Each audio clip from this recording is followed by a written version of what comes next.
ವಿವಾಹಿತ ಹಿಂದೂ ಮಹಿಳೆಯ ಜೊತೆ ಸಿಕ್ಕಿ ಬಿದ್ದಿದ್ದಾನೆ ಕಾಂಗ್ರೆಸ್ನ ಮುಖಂಡ. ಕಾಂಗ್ರೆಸ್ ಮುಖಂಡನಿಗೆ ಅಲ್ಲಿನ ಸ್ಥಳೀಯರೇನಿದ್ದಾರೆ ಆ ಗ್ರಾಮಸ್ಥರು ಆತನನ್ನ ರೆಡ್ ಹ್ಯಾಂಡ್ ಆಗಿ ಹಿಡಿದು ಹಿಗ್ಗಾಮುಗ್ಗ ಥಳಿಸಿದ್ದಾರೆ. ಚಿಕ್ಕಮಗಳೂರು ನಗರದ ಗಾಂಧಿನಗರದಲ್ಲಿ ಒಂದು ಘಟನೆ ನಡೆದಿದೆ. ಚಿಕ್ಕಮಗಳೂರಿನಲ್ಲಿ ಆಗಿರುವಂತದ್ದು. ರಾತ್ರಿ ಮಹಿಳೆಯ ಜೊತೆ ಈ ಕಾಂಗ್ರೆಸ್ ಮುಖಂಡ ರಾಹಿಲ್ ಶರೀಫ್ ಎಂಬಾತ ಮನೆಯಲ್ಲಿರ್ತಾನೆ. ಮಹಿಳೆಯ ಮನೆಗೆ ಹೋಗಿರ್ತಾನೆ. ಈ ವೇಳೆ ಮಚ್ಚು ಹಿಡಿದು ಆ ಯುವಕರೇನಿದ್ದಾರೆ ಆ ಮನೆಗೆ ನುಗ್ಗಿ ಹಲ್ಲೆಯನ್ನ ಮಾಡಿದ್ದಾರೆ.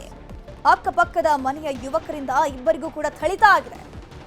ಹಿಂದೂ ಮಹಿಳೆಯ ಮನೆಯಲ್ಲಿ ನಿನಗೇನ್ ಕೆಲಸ ಅಂತ ಪ್ರಶ್ನೆ ಮಾಡಿ ಹಲ್ಲೆಯನ್ನ ನಡೆಸಿದ್ದಾರೆ ಅಕ್ಕಪಕ್ಕದ ಮನೆಯ ಯುವಕರು. ಒಂಟಿಯಾಗಿದ್ದ ಮಹಿಳೆಯ ಜೊತೆಗೆ ನಿನ್ಗೇನ್ ಕೆಲಸ ಅಂತ ಪ್ರಶ್ನೆಯನ್ನ ಮಾಡಿದ್ದಾರೆ. ಗಮನಿಸ್ತಾ ಹೋಗ್ಬಹುದು.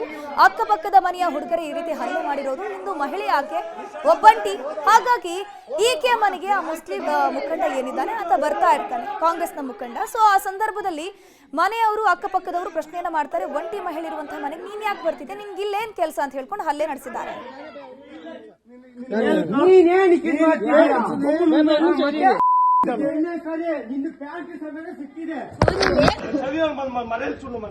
ನೀನ್ ಏನಾಗ್ಬೇಕು?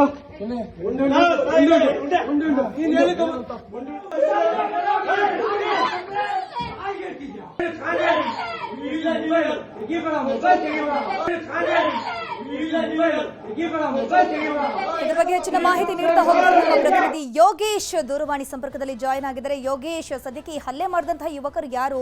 ಅಕ್ಕಪಕ್ಕದ ಮನೆಯವರ, ಆ ಊರ್ನವರ? ಅದ್ರ ಜೊತೆಗೆ ಈ ಹಿಂದೂ ಮಹಿಳೆಗೆ ಒಬ್ಬಂಟಿಯಾಗಿರೋದು ಈಕೆಗೆ ಈ ಕಾಂಗ್ರೆಸ್ ಮುಖಂಡ ಜೊತೆ ಏನ್ ಸಂಬಂಧ ಇತ್ತು? ಸಂಪರ್ಕ ಸಾಧ್ಯ ಆಗಿಲ್ಲ, ಕಡಿತಗೊಂಡಿದೆ. ಗಮನಿಸ್ತಾ ಇದ್ರೆ ನೀವು ಸ್ಕ್ರೀನ್ ನಲ್ಲಿ ಯಾವ ರೀತಿ ಹಲ್ಲೆ ಮಾಡುವಂತಹ ದೃಶ್ಯಗಳು. ಅದ್ರ ಜೊತೆಗೆ ಆ ಒಬ್ಬ ಕಾಂಗ್ರೆಸ್ ಮುಖಂಡನಿಗೆ ನಿಮ್ಗೆ ಯಾಕೆ ಇಲ್ಲಿ ಈ ಕೆಲಸ ಏನಿದೆ ಅಂತದ್ದು ಕೆಲಸ? ಒಬ್ಬಂಟಿ ಇರುವಂತಹ ಮಹಿಳೆಯ ಮನೆಗೆ ನೀನು ತಡರಾತ್ರಿ ಯಾಕೆ ಬರ್ತಿದ್ಯಾ ಅಂತ ಅವರು ಪ್ರಶ್ನೆಯನ್ನ ಮಾಡಿದ್ದಾರೆ. ಬಿಕಾಸ್ ಅವರು ಕೂಡ ಸುಮಾರು ದಿನಗಳಿಂದ ಈತ ಬರೋದನ್ನ ಅಬ್ಸರ್ವ್ ಮಾಡಿದ್ದಾರೆ ಅಂತ ಅನ್ಸುತ್ತೆ.